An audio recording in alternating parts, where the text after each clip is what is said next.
Press conference शुरू करने से पहले कुछ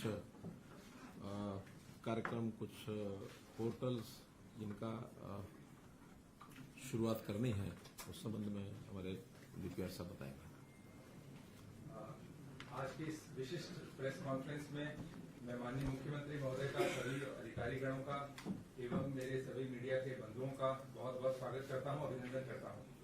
जैसा कि आप लोगों को विदित है, पिछले कुछ वर्षों में गवर्नेंस को सुधारने की एक बहुत बड़ी मुहिम हरियाणा सरकार में चली हुई है, वो अनवरत जारी है और उसके अंतर्गत सूचना प्रौद्योगिकी का इस्तेमाल बहुत बड़े वे में और उसके अलावा नियमों के सरलीकरण, नई इंटरवेंशंस, नई पॉलिसीज को लाने पे बहुत जोर दिया जा रहा है। और मेरा मानना है कि इस दिशा में, गवर्नेंस की दिशा में, स्मार्ट गवर्नेंस के क्षेत्र में हरियाणा पूरे देश में एक अग्रणी राज्य बन चुका है। और इसका प्रमाण इस बात से भी है, जितने पुरस्कार और सम्मान पिछले कुछ वर्षों में हरियाणा को मिले हैं, उसमें से ज्यादातर सभी गवर्नेंस से संबंधित पुरस्कार हैं, ईज ऑफ डूइंग बिजनेस से संबंधित पुरस्कार हैं। और जो गवर्नेंस के क्षेत्र में काम हुआ है, उससे जो हमारे आम नागरिक हैं, उनका जीवन सरल सुगम हो गया है। जो सर्विसेज जो सरकार से आम नागरिकों को मिलती हैं, बहुत सरलता से मिल पा रही हैं और कहीं न कहीं एक उसमें पारदर्शिता बहुत बढ़ी है। जो चोरी है, जो छीजत है, वो कम हुई है। और इसी पृष्ठभूमि में, इसी में आज का यह कार्यक्रम है और माननीय मुख्यमंत्री महोदय के दिशा निर्देश में, उनके आशीर्वाद से पूरा जो है प्रशासन, पूरी हरियाणा सरकार जो एक दिशा में कार्य कर रही है और उसके बहुत सार्थक परिणाम आ रहे हैं। और उसी कड़ी में आज का ये कार्यक्रम है। तो सर्वप्रथम मैं एफसीआर साहब, एसीएस रेवेन्यू श्री पीके दास जी से अनुरोध करूंगा कि आज का एक नया कार्यक्रम ई फसल क्षतिपूर्ति पोर्टल, इसके बारे में हम सबको बताएं। धन्यवाद। माननीय मुख्यमंत्री महोदय, मेरे साथी अधिकारीगण और मीडिया के सारे बंधु, आप लोगों ने ये महसूस किया होगा कि जब फसल का कोई खराबा होता है, कई कारणों से खराबा हो सकता है, जब फसल का खराबा होता है तो ये बहुत एक तादाद में किसानों को प्रभावित करती है।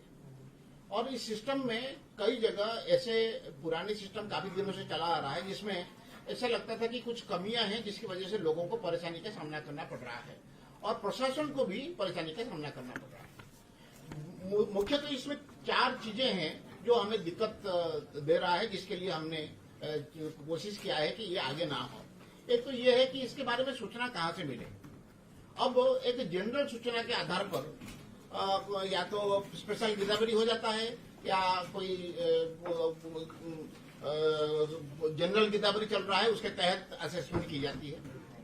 लेकिन जो हमारी क्रॉप इंश्योरेंस में जो किसान कवर्ड है और जो फसल कवर्ड है, उसके लिए किसान खुद खबर देता है कि मेरा फला किला नंबर में फला फसल बोया था जो आपके इंश्योरेंस के तहत कवर्ड है और उसका अभी मुआवजा मुझे चाहिए क्योंकि खराब हो गया है।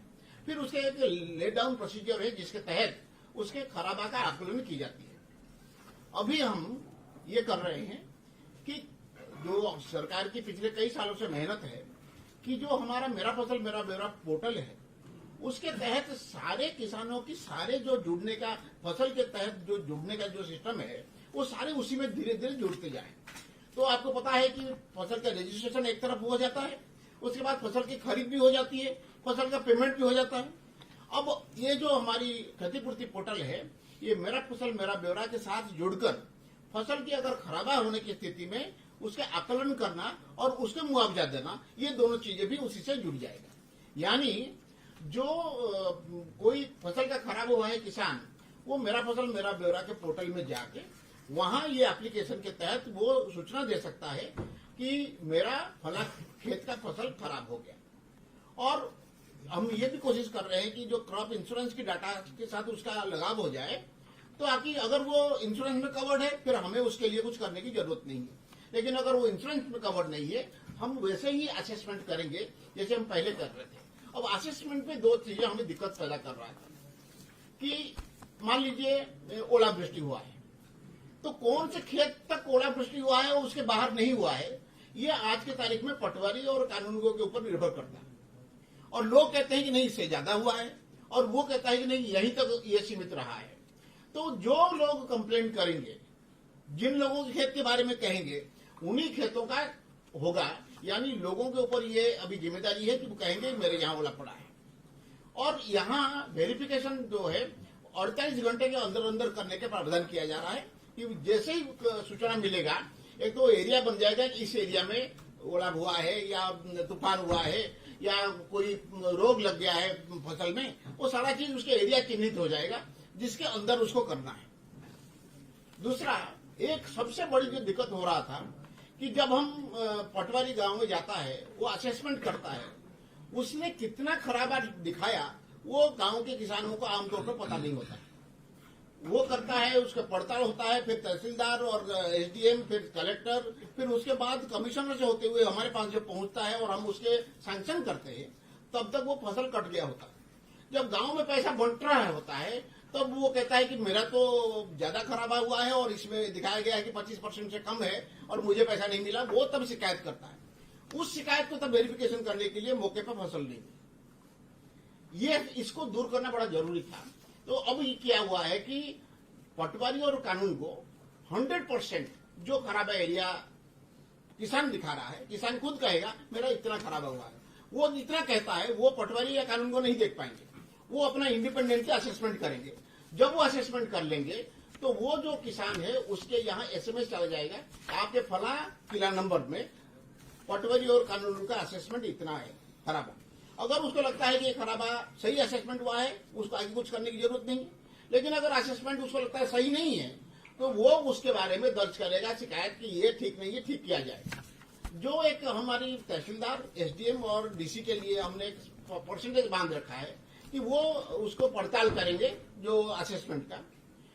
उनको जहां ऐसे शिकायत है कि भाई असेसमेंट पटवारी कानून ने सही नहीं किया, वहां उनको 100% करना होगा। बाकी कोई परसेंटेज तय है उसके मुताबिक करेंगे। जैसे तहसीलदार को 50% करना होता है, 25% करना होता है एसडीएम को और डीसी को 10% करना होता है।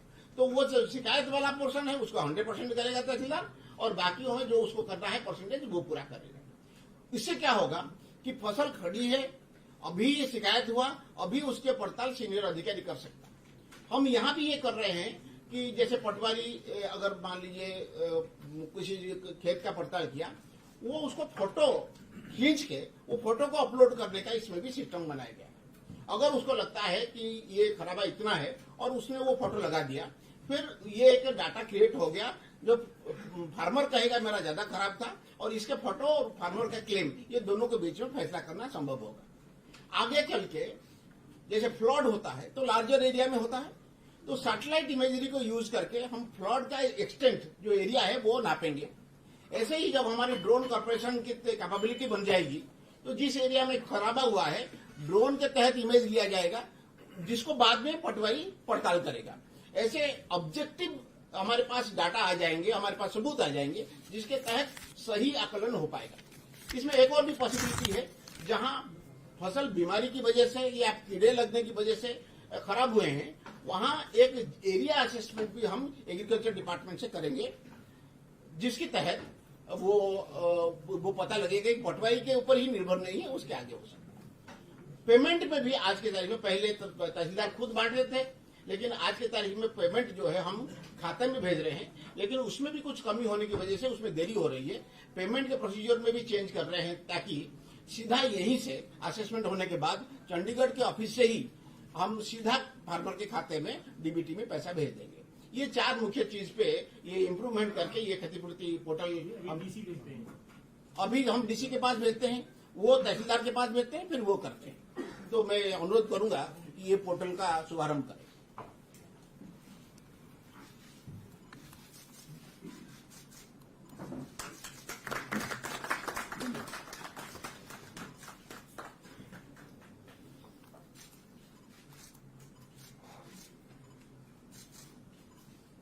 ये जो मेरा फसल मेरा ब्यौरा का जो पोर्टल का शुरुआत का पेज है, जहां से लॉगिन करके वो बता सकते हैं, पीपीपी आईडी कर सकते हैं, एमएफएफबी की आईडी कर सकते हैं या अपना मोबाइल नंबर देते हैं। तो जहां जहां जिन जिन खेतों का उन्होंने रजिस्टर किया है वो सारा खेत उसको दिखाई देगा। फिर वो सिलेक्ट करेगा एक कौन से खेत में उसके खराबा दिखाना है। ये इतनी तक है। ठीक है, आगे। अब मैं Shri Devinder Singh ji, principal secretary town and country planning से अनुरोध करूंगा कि हरियाणा शहरी विकास प्राधिकरण के जो आज सेवाएं हैं, जो नई पॉलिसीज उसका शुभारंभ हो रहा है, उसके बारे में विस्तार से हमें बताएं। माननीय मुख्यमंत्री महोदय, साथी अधिकारीगण और मीडिया के साथियों, जैसे कि अभी अमित ने जिक्र किया और माननीय सीएम साहब, निरंतर प्रयास हमारा ये है कि सिटीजन सेंट्रिक, नागरिक सुविधा के लिए और संतुष्टि के लिए, ईज ऑफ लिविंग के दिशा में जितनी सुविधाएं दे सके हम सिटीजन्स को, उस तरफ प्रयास है। तो जैसे आपको पता है कि हुडा के सेक्टर्स में लगभग 3 लाख से भी ऊपर अलॉटीज हैं और उनके लिए ये सुविधा एक मील का पत्थर साबित होगी, क्योंकि इसमें 5 नई सर्विसेज ऐड कर रहे हैं। वैसे हमारी लगभग 40 सर्विसेज हैं। सीएम साहब का आदेश है, जून तक हमारी कमिटमेंट है, 30 जून तक सारी सर्विसेज ऑनलाइन हो जाएंगी। लगातार में इस तरह प्रयास है। जो आज 5 सर्विसेज जिनका माननीय मुख्यमंत्री महोदय जिसका आज श्री गणेश करेंगे, उनमें एक तो सिंप्लीफाइड प्रॉपर्टी रीअलॉटमेंट। पहले जैसे कोई प्लॉट अगर ट्रांसफर के लिए आता था स्टेट ऑफिस में, तो पहले वो ट्रांसफर का प्रोसेस वहां पे स्टेट ऑफिस में होता है, फिर कन्वेंस डीड उसकी होती है तहसील में, उसके लिए फिजिकली वहां जाना पड़ता है और उसके बाद रीअलॉटमेंट के लिए दोबारा स्टेट ऑफिस में आना पड़ता था। तो वो लास्ट स्टेप एक तो एलिमिनेट हो गया, क्योंकि ऑटोमेटिक रीअलॉटमेंट हो जाएगी। जैसे ही ट्रांसफर परमिशन होगी, उसके बाद कन्वेंस डीड में भी उसकी डिटेल चली जाएंगी, सिर्फ उसको अपना आईडी देना है और उसके बाद वहां टाइम मिल जाएगा ऑनलाइन पे, आपको पता ही रजिस्ट्री ऑनलाइन होती है, और उसके बाद कन्वेंस डीड होते ही ऑटोमेटिकली रीअलॉटमेंट हो जाएगा। उसके लिए दोबारा स्टेट ऑफिस आने की आवश्यकता नहीं होगी।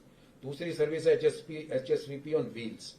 तो उसमें जो हमारे सीनियर सिटीजन हैं उनको बायोमेट्रिक उसकी आइडेंटिफिकेशन के लिए स्टेट ऑफिस आने की आवश्यकता नहीं है, बल्कि खुद ऑफिस उनके घर तक जाएगा। उसके लिए कोई मामूली सी एडिशनल फीस लेके और बायोमेट्रिक जो आइडेंटिफिकेशन है घर में जाके ही हो पाएगी, संभव होगी। ये दूसरी सर्विस है। तीसरी जो लॉन्च हो रही है, अटेंडेंस फ्रॉम एनीवेयर।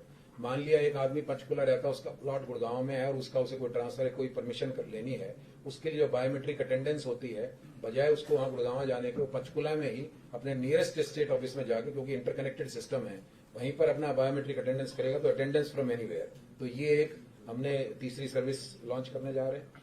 चौथा है data correction module, e ticket based. जैसे कि जो भी मान लिया कोई भी किसी प्लॉट की आपकी अपनी डिटेल अपडेट करनी है, कोई चेंज करना है, उसका नाम चेंज करना है, कैटेगरी प्लॉट की चेंज हो जाती है, उसके लिए भी आप ऑटोमेटिकली ऑनलाइन जाके पोर्टल पर अपना वहां पे रजिस्टर करेंगे और एक ई टिकट जनरेट होगी और आपका एप्लीकेशन का स्टेटस भी नजर आएगा अलॉटी को, और साथ साथ उसकी ट्रैकिंग भी कर पाएंगे। जब फाइनली हो जाएगा तो वो उसको मोबाइल पर कन्वे कर दिया जाएगा।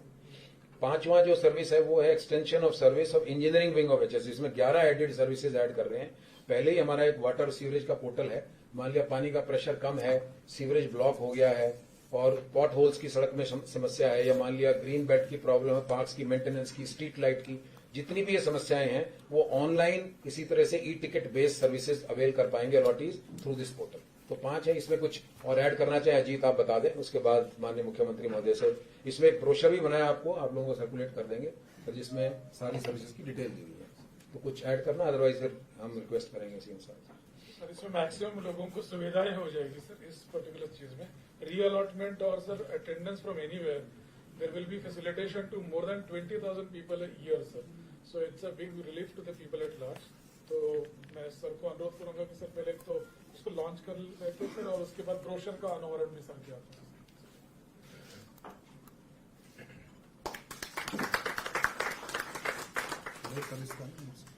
सर उसमें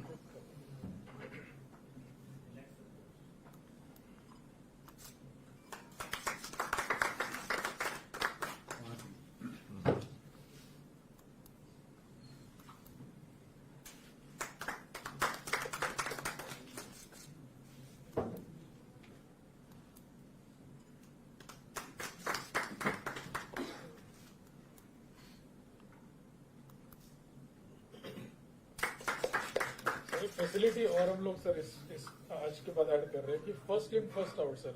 तो जो भी एप्लीकेंट ईओ ऑफिस में एप्लीकेशन देता है तो पिक एंड चूज का कोई तरीका नहीं रहेगा। जब तक वो पहला वाला एप्लीकेशन ओपन नहीं करता, ट्रीट नहीं करता, दूसरा एप्लीकेशन खोलेगा नहीं।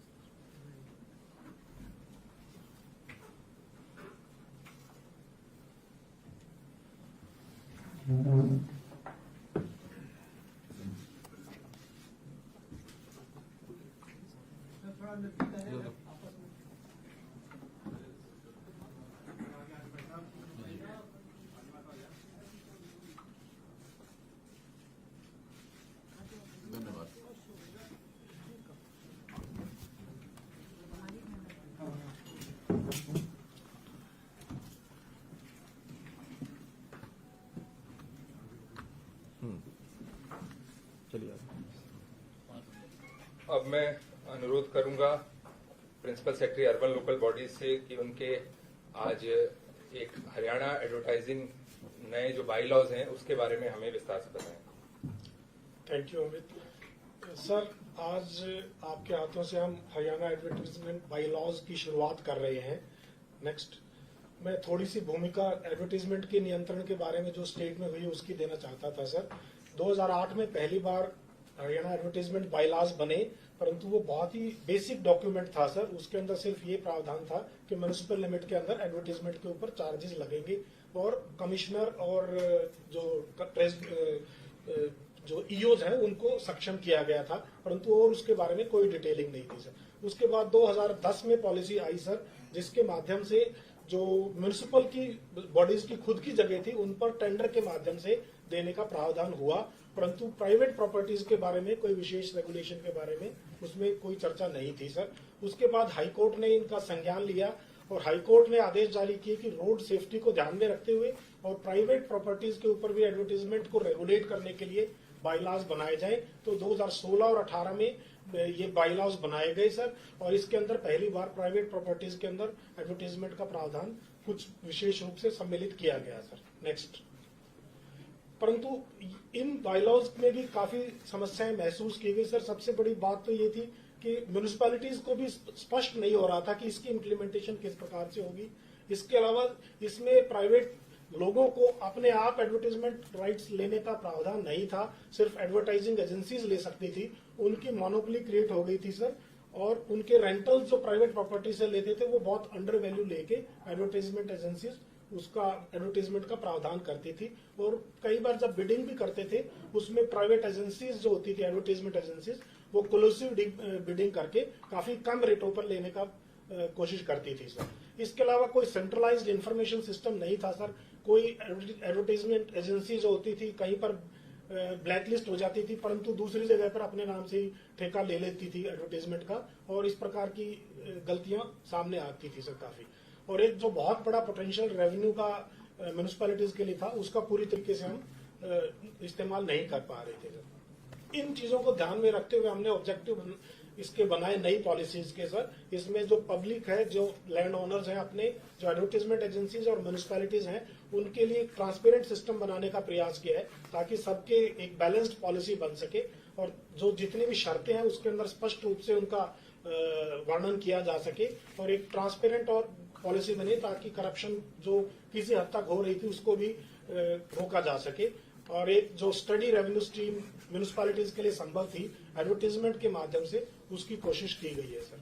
नेक्स्ट सर, जो एडवर्टाइजमेंट की परमिशन देने का सभी अर्बन एरियाज के अंदर यूएलबीज को अख्तियारात होते हैं, इसमें हमने नई पॉलिसी में प्रावधान किया है कि 2% तक जो भी फसाड एरिया होता है उसकी बिना किसी चार्ज के जो उसका ओनर है अपने एडवर्टाइजमेंट के लिए यूज कर सकता है। 2% से ज्यादा होगा तो उसके चार्जेस ऑलरेडी फिक्स्ड हैं, उसके चार्जेस लेके वो अपने एडवर्टाइजमेंट कर सकता है। इसके अलावा सभी साइट्स, चाहे वो म्युनिसिपल बॉडीज की खुद की जमीन है, चाहे वो किसी प्राइवेट ऑनर की जमीन है या किसी भी गवर्नमेंट की अथॉरिटी, बोर्ड, कॉर्पोरेशन की जमीन है, सबका जो है सिर्फ ऑक्शन के माध्यम से, वो भी इलेक्ट्रॉनिक ऑक्शन के माध्यम से एडवर्टाइजमेंट पोटेंशियल असेस करके उसकी ऑक्शन की जाएगी सर। इसके अंदर जो रिजर्व प्राइस भी होगा वो ऑलरेडी फिक्स्ड रेट्स हैं सर, उसके ऊपर किया जाएगा और कोई भी यूएलबी चाहे अपनी साइट्स के लिए उस रिजर्व को अपने लोकेशन को ध्यान में रखते हुए, मार्केट वैल्यूएशन को ध्यान में रखते हुए रिजर्व प्राइस भी बढ़ा सकती है चाहे तो वो। इसके अलावा इसमें सभी को रोल्स को क्लियर डिफाइन किया गया है सर। एक एडवर्टाइजमेंट एंटिटी होगी, चाहे एडवर्टाइजमेंट एंटिटी कोई एजेंसी भी हो सकती है, कोई ट्रस्ट भी हो सकती है, या कोई इंडिविजुअल के एंटिटी के रूप में अपने आप को रजिस्टर कर सकता है सर। और जो भी एडवर्टाइजमेंट एंटिटी होगी उसको बिड में पार्टिसिपेट करने से पहले अपने आपको एक पोर्टल के ऊपर रजिस्टर करना पड़ेगा। नेक्स्ट, इसके अंदर सर जो भी ऑक्शन के अंदर हाईएस्ट प्राइस आएगा उसकी शेयरिंग भी किसी हद तक डिसाइड की गई है सर। जो प्राइवेट साइट्स होंगी जिसमें उसका रेंटल भी शामिल है और एडवर्टाइजमेंट राइट्स भी शामिल है, उसका जो भी एडवर्टाइजमेंट के ऑक्शन के माध्यम से रेट आएगा उसके अंदर जो कंसर्न संबंधित म्युनिसिपैलिटी है वो ऑक्शन से पहले उसका रेशियो डिसाइड कर देगी कि कितना लैंड ओनर को जाएगा, कितना म्युनिसिपैलिटीज को जाएगा। जितनी भी गवर्नमेंट की साइट्स होंगी सर उसके अंदर ये पहले से फिक्स्ड है, चाहे वो म्युनिसिपैलिटीज की जितनी भी गवर्नमेंट की साइड से उसमें 50% हिस्सा होगा, 50% म्युनिसिपल बॉडी को मिलेगा और 50% जो लैंड ऑनिंग एंटिटी होगी उसको मिलेगा सर। जो म्युनिसिपल बॉडीज की खुद की जमीन है उसका नेचुरली सारे के सारा उनको खुद को मिलेगा सर।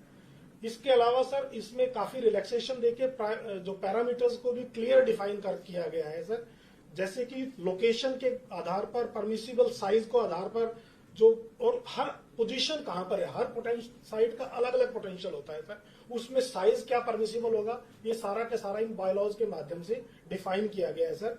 और पहले जो मेट्रो पिलर्स होते थे, जो एक बहुत बड़ा रेवेन्यू पोटेंशियल एडवर्टीजमेंट का होता था, उसमें एडवर्टीजमेंट का कोई प्रावधान नहीं होता था सर, क्योंकि हमारे गुड़गांव जैसे शहरों में, खासकर मेट्रो बहादुरगढ़ में मेट्रो के काफी पिलर्स बने हुए हैं, उनके अंदर भी एडवर्टीजमेंट ऑक्शन के माध्यम से करने का प्रावधान नए बायलॉज में किया गया है सर।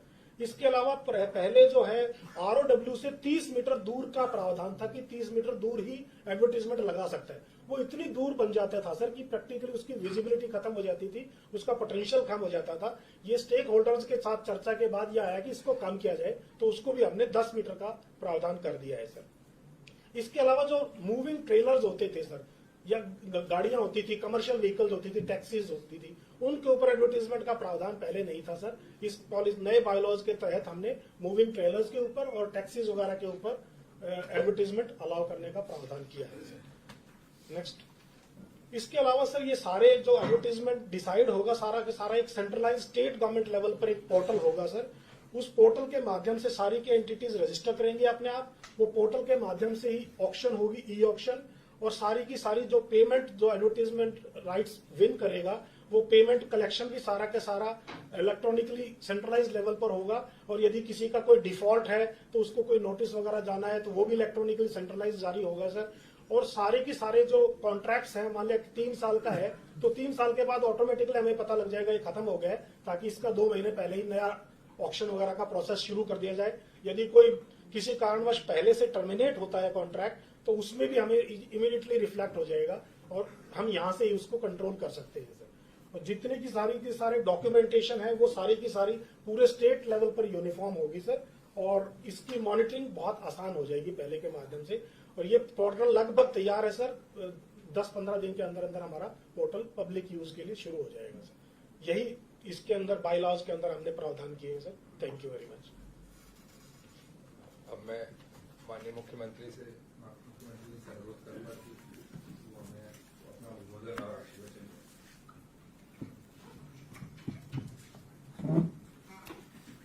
मित्रों, अभी 3 विभिन्न प्रकार की जानकारियां आपको दी गई हैं, जिसमें एक जो सबसे पहले तो किसानों के हित में जो ई कृषि क्षतिपूर्ति के नाते से जो पोर्टल लॉन्च किया गया है, और दूसरी जो जानकारी हमारे जो आम नागरिक जो HSPP के साथ जुड़े हुए हैं अपने मकानों के नाते से, उनकी तरह तरह की कठिनाइयां जैसे आती हैं, तो उसमें से हर चीज को कैसे आसान किया जाए, ईज ऑफ लिविंग के नाते से एक बहुत से जो कार्यक्रम चलाते हैं, उसी में से ये आज 4-5 सुविधाएं जो बताई गई हैं वो उनके लिए हैं।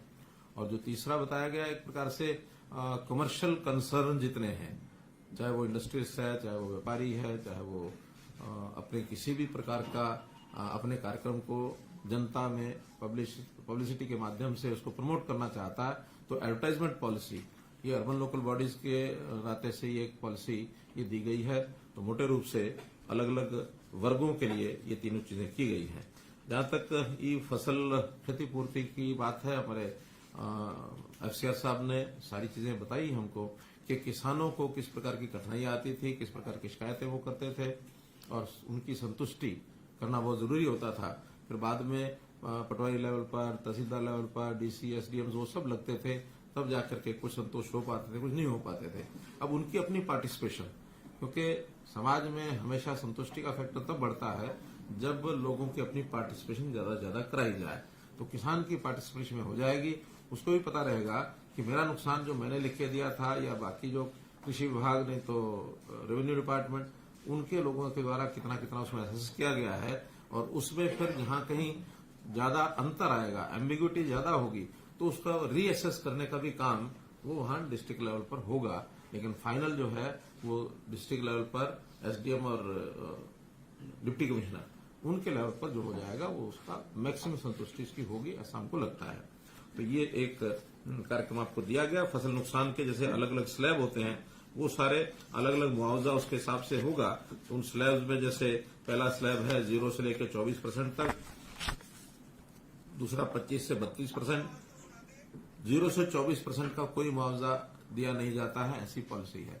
25 से 32 में जितना मुआवजा मिलता है, फिर 33 से 49, 50 से 74 और 75 से 100%। ये मुआवजा ये अधिकांश उन्हीं किसानों के लिए उपयोगी होगा जिन्होंने अपना फसल बीमा योजना, जो प्रधानमंत्री जी की फसल बीमा योजना है, उसमें अपना बीमा नहीं कराया है, जिनको सरकार सहायता करती है। तो ऐसे वर्ग के लिए ही ये एक महत्वपूर्ण जो विषय है ये अपने सामने आपको ये एक मिलेगा। इसी प्रकार दूसरा जो एचएसवीपी ने जो सारी बातें बताई हैं वो मैंने आपको बताई है कि उससे ये सब सुविधाएं सब जो हमारे कंज्यूमर्स हैं उनके लिए बताई गई हैं। और उसमें जैसा वाहन के ऊपर इनकी जो सारी वाहन चलेगा, जो व्यक्ति नहीं आ सकता है ऑफिस तक, उसका बायोमेट्रिक उसका अटेंडेंस लेना है या उसके कुछ सिग्नेचर कराने हैं, इस प्रकार से ये सारी चीजें आपको बताई गई हैं। तीसरा जो विज्ञापन पॉलिसी, इस विज्ञापन पॉलिसी में वैसे तो बहुत पहले भी विज्ञापन पॉलिसीज बनती रही हैं, लेकिन कोई ना कोई कमी उसमें हमेशा ध्यान आती रही है, एक्सपीरियंस के हिसाब से भी ध्यान में आता है। लेकिन उसके अंदर जो गलत फायदा लोग उठाते थे, उसके अंदर उसका जो रेवेन्यू को लॉस होता था उसको कैसे रोका जाए और कैसे पारदर्शी तरीके से ये विज्ञापन की साइट्स उनको दी जाए।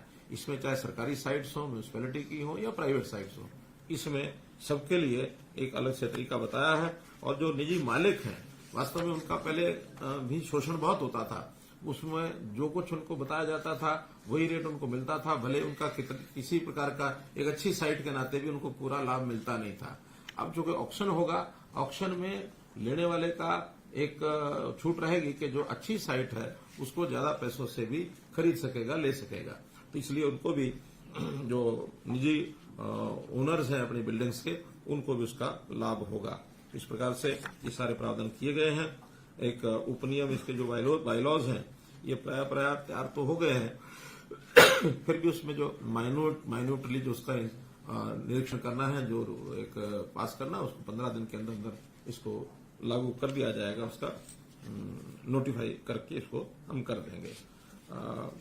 इसमें क्या होगा कि नगर पालिकाएं, क्योंकि ज्यादा शेयर उन्हीं का मिलने वाला है 50%, तो बहुत बड़ी इनकम उनको बढ़ेगी। अभी तक वो इनकम पिलफरेज होती है जैसा, उसके नाते से वो कोई ना कोई उसका लाभ उठाते हैं। और बहुत से केसेस तो ऐसे हैं जो कोर्ट्स में चल रहे हैं, अभी भी लिटिगेशन बहुत चल रहा है। वो लिटिगेशन भी खत्म करने के लिए कोर्ट्स की भी यही इच्छा रही है कि हमको एक निश्चित पॉलिसी लेके आए। तो ये पॉलिसी जो है ये बहुत कारगर सिद्ध होगी। जहां सरकारी हमारी अपनी जमीनें हैं, अन्य विभागों की, उन विभागों की जमीनों पर भी, यानी जो उनके साइट्स हैं, उन साइट्स पर जो बिल्डिंग्स हैं चाहे जमीनें हैं, वो अपने आप में एक अर्निंग एक उसकी बन जाएगी, इसका भी हमको एक लाभ मिलेगा। ये सारी जो स्कीम है, इस स्कीम को हम समाचार पत्रों के माध्यम से, रेडियो टीवी के माध्यम से प्रसारित करेंगे ताकि ज्यादा से ज्यादा लोगों को ये जो है इसका लाभ मिल सके। मित्रों, इसी प्रकार कुछ जानकारियां और आपको देनी है, जिसमें खेलो इंडिया का कार्यक्रम, जैसा आपने को पता है कि कोविड के कारण से लगातार टलता आ रहा था, अब उसकी तिथि निश्चित हो गई है। 4 जून से 13 जून तक पंचकुला में ये खेलो इंडिया के कार्यक्रम होंगे। इनमें 25 खेलों का एक लिस्ट है, उस 25 खेलों की कंपटीशन सब होंगे। लगभग 8,500 खिलाड़ी और जो उनके साथ आने वाले तकनीकी अधिकारी हैं, कोचेज हैं, रेफरीज हैं, वो सब आएंगे। उनकी सब व्यवस्थाएं, ठहरने की, उनके ट्रांसपोर्टेशन की, उनके बोर्डिंग लॉजिस्टिक जो भी तय करने थे वो सब फाइनल हो गए हैं। सब हमने कंपनीज को उसमें इन्वॉल्व कर लिया है और तैयारी उसमें पूरी है। और पंचकुला के साथ साथ कुछ और सेंटर्स भी हैं, जैसे चंडीगढ़ यूनिवर्सिटी में इसमें तीरंदाजी और फुटबॉल, ये पंजाब यूनिवर्सिटी का जो परिसर है वहां पर ये कार्यक्रम कराए जाएंगे। इसी प्रकार अंबाला में तैराकी और जिम्नास्टिक्स, ये अंबाला में होगा। शाहबाद में हॉकी के जो मैचेज हैं वो शाहबाद में होंगे। साइकिलिंग और शूटिंग ये दिल्ली के अंदर होंगे। तो ऐसे इन सब खेलों के नाते से सब व्यवस्थाएं जो हैं वो पूरी कर दी गई हैं। हमारे सरकारी विभाग भी, इसमें बहुत से लोग लगेंगे, उनको अलग अलग व्यवस्थाओं में सब लगाया जाएगा, क्योंकि एक राष्ट्रीय स्तर का एक बड़ा कार्यक्रम है। खेलो इंडिया पहली बार उनको मिला है और हम जो चाहते हैं कि बाकी प्रदेशों के जो लोग यहाँ आए वो हरियाणा की कोई ना कोई यादगार अपनी अच्छी लेकर के जाएं, किसी प्रकार की उनको कठिनाई तकलीफ ये न हो। एक हमने कार्यक्रम शुरू किया है संत महापुरुष विचार सम्मान और प्रसार योजना। तो उस योजना के अंतर्गत जो महापुरुषों के बड़े कार्यक्रम हैं, उनकी जयंतियों के, उनके कोई शताब्दियों के, ऐसे कार्यक्रम जो हैं हम सरकारी योजना से करते हैं। जैसे हमने डॉक्टर अम्बेडकर जयंती, उस कार्यक्रम को भी हम सरकारी बनाते हैं। महर्षि वाल्मीकि का जन्मदिन जो मनाते हैं, गुरु रविदास जी की जयंती भी हम मनाते हैं, भगत कबीर की जी भी मनाते हैं। ऐसे ही पिछले दिनों में जो गुरु गोविंद सिंह जी का जो एक जयंती 400 नहीं, गुरु तेग बहादुर अब हुआ, उससे पहले गुरु गोविंद सिंह जी का किया, गुरु नानक देव जी का भी एक कार्यक्रम हमने किया था, अभी गुरु तेग बहादुर जी का भी पानीपत में 400 साल ये किया है। ऐसे जो कार्यक्रम आते हैं, इन कार्यक्रमों को हम और कुछ महापुरुषों को भी जोड़ करके इस श्रृंखला को बढ़ाना चाहते हैं, क्योंकि उनकी जीवनी से जो एक समाज में एक संदेश जाता है, लोगों को एक शिक्षा मिलती है, क्योंकि ये भी बहुत बड़ा एक विषय है, समाज को एक जागृत करना, उनकी दिशा ठीक रहना, ताकि हम एक सुखी जीवन जी सकें। तो इसी कड़ी में अभी हमने करनाल में कार्यक्रम रखा है महर्षि कश्यप जयंती। उनकी जयंती 24 मई को आ रही है, तो करनाल में ये बड़ा कार्यक्रम होगा। और उसके बाद जून में संत कबीर जी की जयंती 14 जून को आ रही है, रोहतक में एक बड़ा कार्यक्रम प्रदेश स्तरीय ये कार्यक्रम हम करेंगे। तो इस प्रकार से इन कार्यक्रमों का एक उल्लेख इसलिए किया है कि हम अपनी जानकारी जनता तक पहुंचा सकें। आजकल पिछले 15 दिन में बिजली की बहुत बड़ी एक समस्या आई थी और हम सबको जानकारी है कि गर्मी पहले के वर्षों की अपेक्षा कई वर्षों के बाद इस प्रकार की भयंकर गर्मी अप्रैल के महीने में ही जो है आई थी। तो अप्रैल और अब मई, ये जो सारा समय है, इस समय में हमने बिजली के थोड़ा संकट को भी झेला है। हमारी बिजली 8,500 मेगावाट जो रनिंग हमको चाहिए, उसके अंदर लगभग 1800 मेगावाट की बिजली की कमी हो गई थी। उसके कारण से कुछ 7 दिन 8 दिन हमको कुछ कट्स भी लगाने पड़े, लेकिन उसकी जो आपूर्ति है वो आपूर्ति अब सुनिश्चित हो गई है। जो सारी व्यवस्थाएं हमने कर ली हैं, जिसके अंदर अडानी ग्रुप से हमारा जो पावर का एक कॉन्ट्रैक्ट था, कोई झगड़ा था, उसको उन्होंने निपटा लिया। तो 600 मेगावाट की जो पावर है वो अडानी ग्रुप से शुरू हो चुकी है। अगली 600 मेगावाट और एक जो पावर प्लांट है उनका, वो बहुत जल्दी शीघ्र चालू होने वाला है। 1 सप्ताह के अंदर अंदर वो भी चालू हो जाएगा। साथ ही हमने खेतड़ यूनिट एक हमारा आउट ऑफ ऑर्डर हो गया था, उस आउट ऑफ ऑर्डर होने के नाते से अब वो भी ठीक हो गया है। उसको भी 600 मेगावाट की जो बिजली है वहां से हमको ये मिलनी शुरू हो जाएगी कुछ दिन के बाद। सौर और पवन ऊर्जा, इसमें भी बढ़ोतरी की है, 26 मेगावाट की बढ़ोतरी इसके अंदर भी हुई है। जम्मू कश्मीर से भी हमने 300 मेगावाट का करार किया है, वो बिजली भी मिलनी शुरू हो गई। कि सर उसमें से कुछ पोर्शन मिलना शुरू हुआ, कुछ और शुरू हो जाएगा, यानी 300 मेगावाट की वृद्धि वो उसमें हो जाएगी। हम राज्य से बाहर अपना कोई संयंत्र लगाएं, ऐसी भी एक योजना चल रही है। नासिक में एक प्लांट जो अभी किसी कंपनी के द्वारा वो बेचा जा रहा है, सेल किया जा रहा है, हमने पावर डिपार्टमेंट को कहा है, यानी सेंट्रल मिनिस्ट्री को, कि भी हमको उस प्लांट को लेने के लिए और कोई एक रास्ता बनाया जाए, ऐसा हम ये प्रयत्न कर रहे हैं। ऐसे ही भाखड़ा की जो पावर है वो भी मई के आखिरी सप्ताह में वो हमको पूरी मिलती है, उससे पहले बहुत कम मिलती है, क्योंकि सिंचाई का जो सीजन होता है, पानी को जो छोड़ा जाता है वो मई के आखिरी सप्ताह में छोड़ा जाता है। 22 मई तक हमको लगता है कि एक 500 से लेके 1000 मेगावाट हमारा वहां से भी सप्लाई ये बढ़ जाएगी। तो मैं समझता हूं अभी जो सप्लाई का शेड्यूल जो थोड़ा डिस्टर्ब हुआ था, अभी एकदम ठीक हो गया है और अब जो आगे बिजली मिलेगी उसकी आपूर्ति अतिरिक्त जो आवश्यकता हमारी इंडस्ट्री की है या जहां से भी मिलेगी उसको पूर्ति की जाएगी। सप्लाई शेड्यूल जो किसानों के लिए है उसको हमने 8 घंटे की आपूर्ति पूरी कर दी है, वरना वो भी 3 घंटे 4 घंटे हो गई थी, उसको 8 घंटे कर दिया है। अभी जून के अंदर मांग और बढ़ेगी, लेकिन जो हमारी पूर्ति होगी उस पूर्ति से हम जून की सप्लाई को पूरा कर पाएंगे। धान के लिए भी अब क्योंकि ट्यूबवेल्स चलना शुरू हो जाएंगे जून में, लगभग 6,61,000 ट्यूबवेल हरियाणा के अंदर और जो है वो है, उनकी सप्लाई भी उस समय हमको बढ़ानी पड़ती है। लेकिन हमारी पूर्ति उसमें पूरी हो जाएगी। हमने बिजली की बचत के भी बहुत से उपाय किए हैं, जैसे उजाला योजना में जो बल्ब्स हैं, एलईडी बल्ब्स, ये 1.5 करोड़ के लगभग एलईडी बल्ब्स हरियाणा में लगाए गए हैं, जिससे हमें लगभग 2027 मिलियन यानी 20,270 लाख यूनिट इसकी बचत होगी। तो एक बहुत बड़ी बचत इसके कारण से हमारी हो रही है। बिजली को प्राप्त करना, सप्लाई बढ़ाना ये तो ठीक है, लेकिन उसकी डिमांड को कम करना ये भी हमारी प्राथमिकता में है, क्योंकि नए सिस्टम्स वो खड़े हो रहे हैं, आज नई इन्वेंशन हो रही हैं, उसमें से एलईडी बल्ब के कारण से बिजली की खपत बहुत कम होती है। और इसी प्रकार एलईडी ट्यूब लाइट्स, ये भी 2,13,000 एलईडी ट्यूब लाइट्स चेंज की गई हैं, तो इसमें भी हमें 93 लाख यूनिट ये बचत हो रही है। तो ये भी बहुत बड़ा साधन है।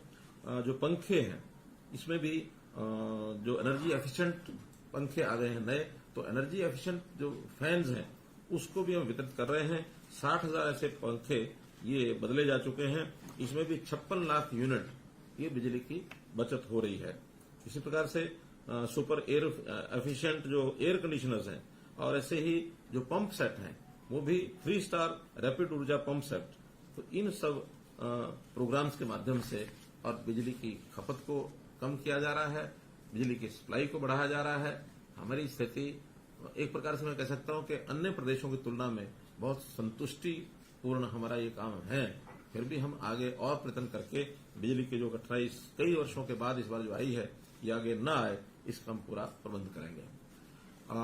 एक जानकारी आपको ये भी देनी है कि जो स्थानीय निकाय के चुनाव हैं, चाहे वो शहरी हैं चाहे ग्रामीण हैं, वो हमने चुनाव आयोग को अपनी ओर से क्लियरेंस दे दी है। तो उनके जो फॉर्मेलिटीज हैं, जो उनको अपने काम करने हैं, चाहे वोटर लिस्ट का है चाहे वार्डबंदी का है, वो सब पूरा करने के बाद कभी भी ये चुनाव आयोग द्वारा घोषित हो सकते हैं।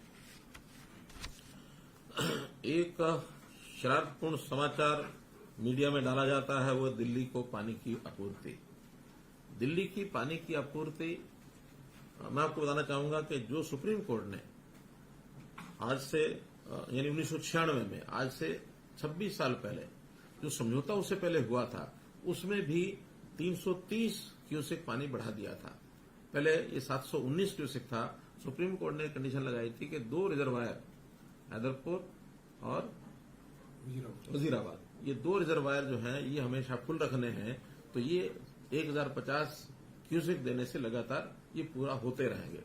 दिल्ली ने क्या किया है कि इसके बजाय उन्होंने अपने नए रिजर्वायर भी बना लिए हैं, और वो हमारे इस पानी को नए रिजर्वायर में ले जाते हैं। हमारी दायित्व है 2 रिजर्वायर को पूरा रखना। जब वो पानी को डाइवर्ट करेंगे, वो द्वारका भी डाइवर्ट करते हैं, ओखला डाइवर्ट करते हैं, बवाना डाइवर्ट करते हैं, तो 3 नए वाटर वर्क्स उन्होंने बनाए, जिसके कारण से वहां हैदरपुर में और दूसरा वजीराबाद, उसमें पानी का लेवल कम होता है। स्वाभाविक है, पानी पूरा वहां नहीं पहुंचाएंगे तो वो तो कम होगा ही। हमारी जिम्मेवारी है उन 2 रिजर्वायर्स को फुल रखना। और वो जो है मुणक से हम जो 1049 क्यूसेक देते हैं, पहले भी देते हैं, आज भी दे रहे हैं, आगे भी देते रहेंगे। हालांकि हमारी अपनी कठिनाई भी बहुत है, लेकिन हम अपनी कठिनाई को कैसे पूरा करेंगे, जिम्मेवारी उनकी नहीं है, हमारी जिम्मेवारी जितनी हम पूरा करेंगे। अपने आप पानी की बचत कैसे की जाए, इसके तरह तरह के योजनाएं बना रहे हैं। धान को कैसे हम कम बुआई कराएं, धान को न बोने के बदले में 7,000 रुपए का हमने 1 एकड़ का मुआवजा भी दिया है। इससे सैकड़ों करोड़ रुपए हमारा खर्च आ रहा है। और हम अपने यहाँ पानी को रिचार्जिंग के बहुत से ऐसी व्यवस्थाएं की हैं, ट्यूबवेल्स लगाए हैं, तो इन सब चीजों को कर रहे हैं। माइक्रो इरिगेशन का बहुत बड़ा बजट हमने बनाया है ताकि खेती में पानी कम लगे। तो हम अपनी व्यवस्थाएं अपने पानी की मैनेजमेंट से ही ये सब हम कर रहे हैं। तो दिल्ली के जो लोग बार बार ये कहते हैं पानी की कमी, हमारा कहना है पानी की कमी अगर उसको पूरा करना है तो ये जिम्मेवारी केवल हरियाणा की नहीं है, ये उनकी अपनी भी है। उनकी अपनी क्यों है कि अब से पहले तो केवल दिल्ली था, तो दिल्ली के नाते उनकी जिम्मेवारी नहीं थी। अब उनके साथ पंजाब आ गया है, और पंजाब और हरियाणा इनका एक विवाद आज का नहीं है, वर्षों का है। अगर उस विवाद को खत्म करते हैं और हमें पानी जितना हमारा है 3.5 MF पानी हमको पूरा मिल जाए, SOL की नहर बन जाए, हांसी बुटाना को चालू करवा दे, तो मैं ये वादा करता हूं कि और भी पानी हमको देना पड़ेगा, तो उनकी डिमांड पर पानी हम दे देंगे। लेकिन अगर हमें पानी नहीं मिलेगा, हम अपने यहाँ लोगों को प्यासा मार करके और उनको पानी की आपूर्ति करें, ये न्याय नहीं। इसलिए मैं उनसे निश्चित रूप से कहूंगा कि अब उनका जो रोल है वो डबल रोल हो गया, तो डबल रोल को और वो निभाएं और हमें पंजाब से पानी पूरा दिलाएं। हम उनका सहयोग करने के लिए तैयार हैं। जहां तक वर्तमान उनकी बार बार शिकायत जो करते हैं, कभी सुप्रीम कोर्ट में जाते हैं, कभी हाई कोर्ट में जाते हैं। हाई कोर्ट और सुप्रीम कोर्ट ने समय समय पर जितनी अपनी एजेंसीज को ये चेक कराया है तो उनको संतुष्टि पाई है कि नहीं, हरियाणा को जितना पानी देना चाहिए वो दे रहे हैं। अपर यमुना बोर्ड इन्होंने इसकी पुष्टि की है कि दिल्ली को जो है उनके हिस्से का पूरा पानी मिल रहा है। इसी प्रकार से हमारा जो मंत्रालय है, जल संसाधन मंत्रालय, उन्होंने अपनी टीम भेजी, उन्होंने भी पाया कि हरियाणा जितना पानी दे रहा है उतना दे रहा है। इसलिए पानी की कोई कमी नहीं है, लेकिन इसके ऊपर राजनीति न करें, ऐसा मेरा उनसे निवेदन है।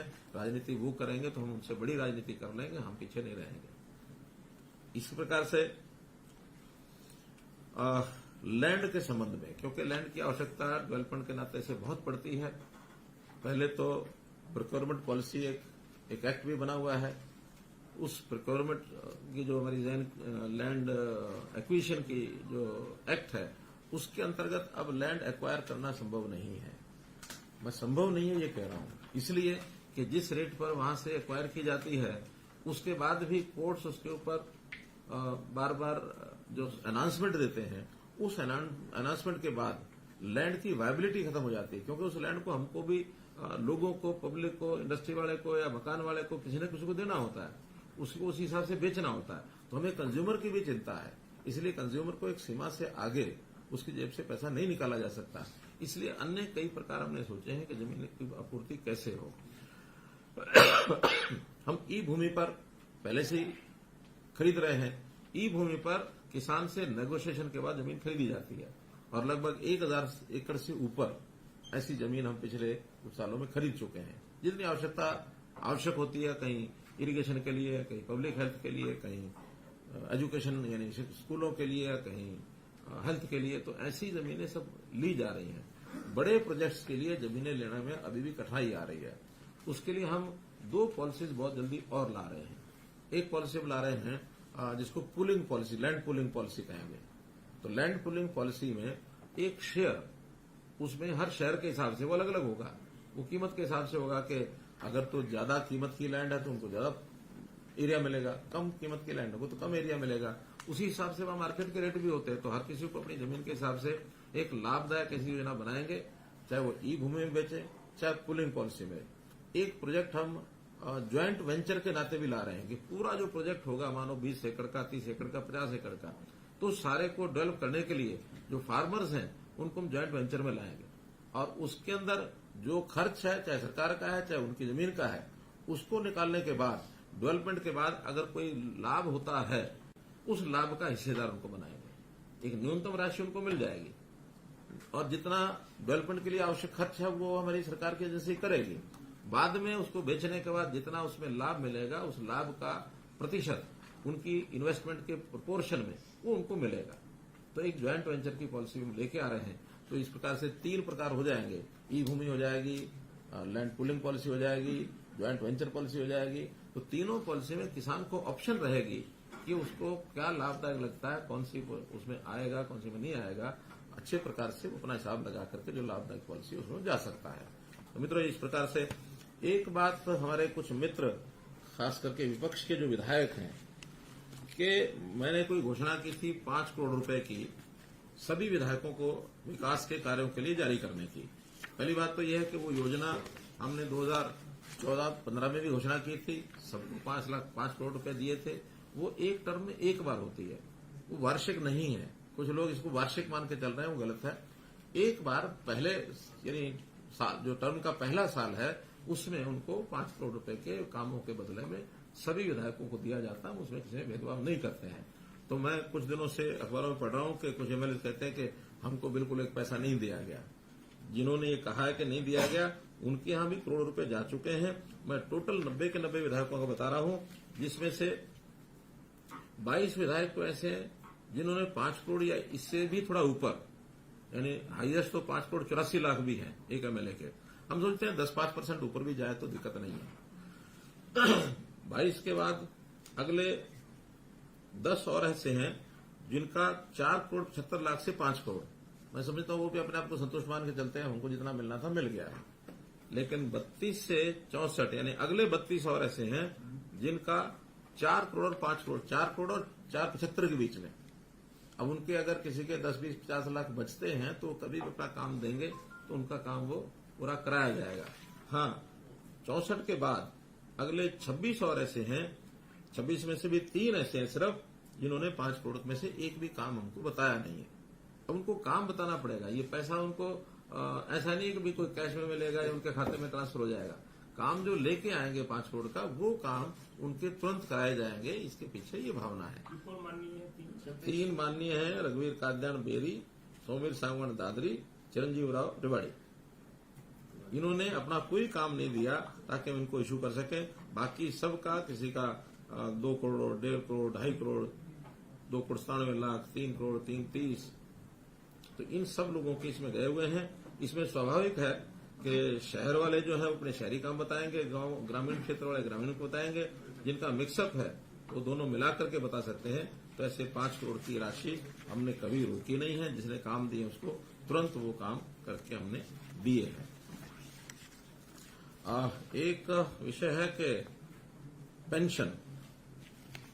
पेंशन का विषय, चूंकि एक सिस्टम से चैनलाइज तरीके से पेंशन जाएगी तो सबको पूरा उसका लाभ मिलेगा।